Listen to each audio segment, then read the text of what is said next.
Palm trees are technically not trees and are more related to wheat or onions than an oak tree. Palm trees are in a family of perennial flowering plants of monocots. That's why you may have heard that a palm tree is a grass, which is mostly true. Palms and grasses are both monocots, plants whose seed contain only one leaf as opposed to dicots, whose seed contains two leaves. Grasses belong to the Poaceae family, while palms are in the Ericaceae family. I spoke with a woodworker who said that palm trees are attractive to look at, but terrible to work with. He said it almost has no real properties of real wood.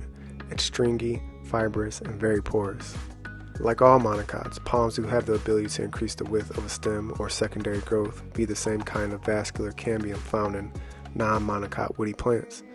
This explains the cylindrical shape of the trunk that is often seen in palms, unlike in ring-forming trees.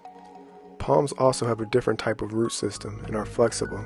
Therefore, while palms may be in a different family, they are essentially a kind of grass and have much more in common with grasses than with trees.